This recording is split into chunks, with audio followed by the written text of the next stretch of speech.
4391 33rd Street in San Diego. Going to start my digital inspection here underneath the eaves. What we're looking at is a bit of wood damage.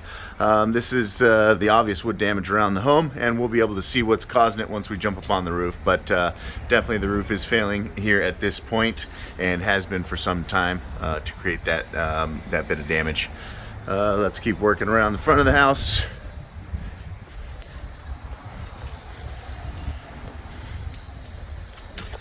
If we took a look over by the chimney is a very typical place to have water intrusion issues, and sure enough, we got that little spot right there where it looks like there's some rot coming through the wood. There's also some paint peel and discoloration, most likely telling us that there's moisture getting in around the chimney. Let's go ahead and jump up on the roof and take a look at what we see.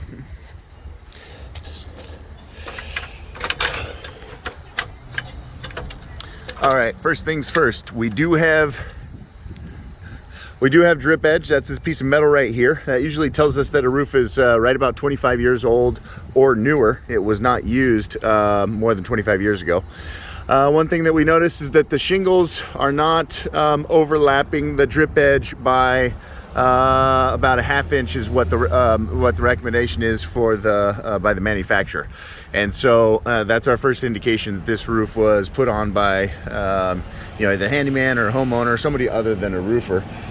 Just didn't get the proper overlap. If we look underneath the drip edge, we start to see that there appears to be 2, maybe 3 layers of old roofing material underneath this top layer. And typically we want to tear off and get rid of the trash before the new roof goes on. But building code does allow for up to 2 layers nowadays, and it used to be up to 3 layers. The shingle stagger has caught my eye, and it's not I can't say it's wrong, it's just not typical, and I don't think it's how the manufacturer recommends.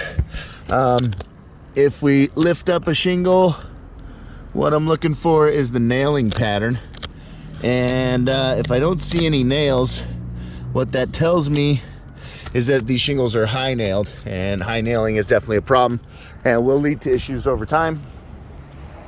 We come to the chimney, and we found that damage around the chimney, and sure enough, we're missing our counter flashing and our saddle metal and all the flashings that we should see around a chimney. We can see this massive kind of hump around each of the penetrations, and basically what they've done is they never re-flashed any of the penetrations with the added layers of roofing material. They just continued to put shingles on top and then rely on some mastic. Around each of these penetrations really needs to be treated every couple of years. I would imagine a little bit of water is getting in. This weatherhead is no longer in use and can be deleted. Looks like same issue where it needs some sealant around there. If we look down the edges of the roof, there's a little kind of ramping up that has been created by all the layers of roof on here.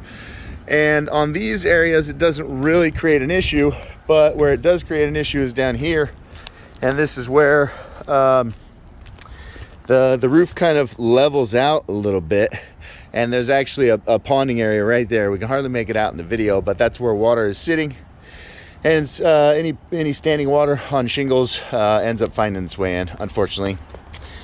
Looks like the solar installers moved their attachment points, their feet, and they had to repair these holes.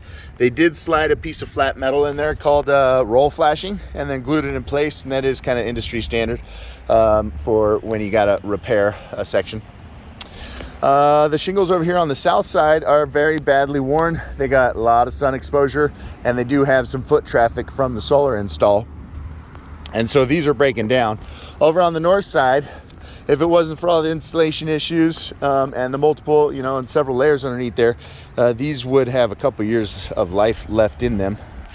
But based on all the kind of roofing install issues, I definitely would have to suggest that this roof be replaced. Solar be removed, and all of the layers of roofing material be torn off. Do all the wood repair, and then put a new roof on professionally.